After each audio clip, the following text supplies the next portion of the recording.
Então agora eu vou chamar o Diego, aí depois eu vou complementando, né? O Diego, o nosso quase geógrafo, né? Ele chama Diego Cabano, ele vai dizer por quê. Vamos lá. Bom dia a todos. Consegue me ouvir? Tu consegue aproximar mais, por favor? Vou tentar pegar a sombra aqui. Bom dia. Me chamo Diego, como a professora já adiantou.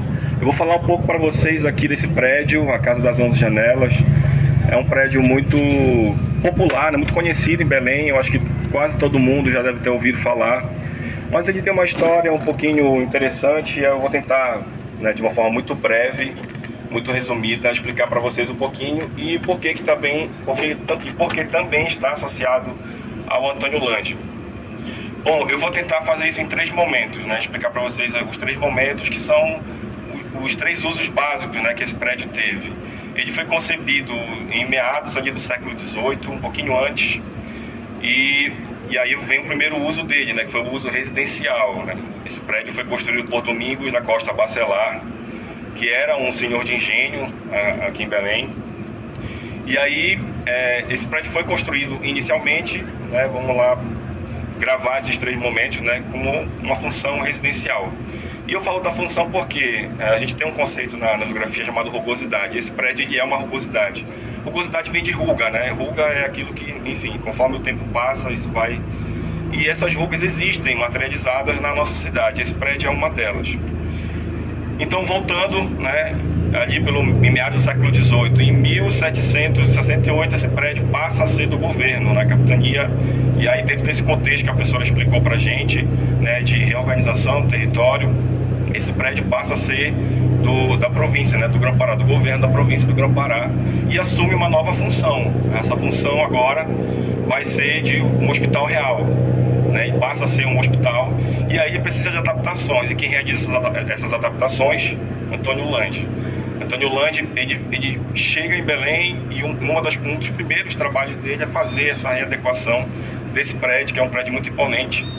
E o Antônio Landi, ele tem as suas marcas, né, como arquiteto, ele tem as suas características, a gente vai ver isso nas explicações dos colegas nos outros prédios, porque nesse aqui a gente não consegue ver de uma forma muito objetiva, né? O prédio já passou por várias transformações, mas as marcas mais importantes do que o Landi traz na sua arquitetura, você pode ver que se você passar pelo rio e olhar para o prédio, você vai conseguir ver esses traços. Quem olha daqui para frente não consegue ver muito, porque não tem muitas características da arquitetura landiana, mas se você olhar do rio para cá, você consegue ver, e aí essas características vão ser explicadas ao longo do nosso roteiro. Pois bem, 1870 o prédio passa a ter funções militares. Em 1768 ele recebe essa intervenção, em 1870 ele passa a ter outras funções, e aí o primeiro foi residencial, o segundo foi um hospital. E aí o terceiro uso, que é o cultural, que é o que existe até hoje. Em 2001, o governo do estado, em parceria com o Exército, alienaram esse prédio, né? E aí o prédio passou a ter essa nova função, que é a função que ele tem hoje, né? Que é uma função cultural. Aí dentro funciona a Casa de Saulo, acho que todo mundo também deve conhecer. O Museu de Arte Contemporânea também funciona aí dentro. E além tem uma galeria também, a Galeria de Artes, né? Que recebe sempre alguns eventos para exposição e algumas coisas mais, e outras coisas mais, né? Então esse prédio é um prédio importante e ele assumiu esse nome de Casa das 11 Janelas em 2001, quando o governo do estado, né, muda essa função novamente, né? Dá uma característica nova, na verdade, uma função nova que é cultural. Então nesse momento de 2001 que ele passa a se chamar Casa das 11 Janelas. Eu não sei se vocês já pararam para contar quantas janelas tem? Tem mais de 11, né, obviamente.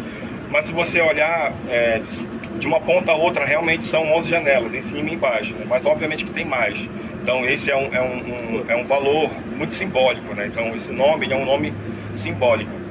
Então a gente começa por ele porque esse foi um dos primeiros, né? Um prédio imponente, um prédio importante dentro desse contexto aqui do Complexo Feliz-Lusitânia, e é uma das grandes obras aqui de Belém, e o Antônio Landi também deixou a sua marca aqui. Tá? Vou chamar agora o Jonathan. O Jonathan vai dar continuidade aqui ao nosso roteiro. Obrigado, tá, gente?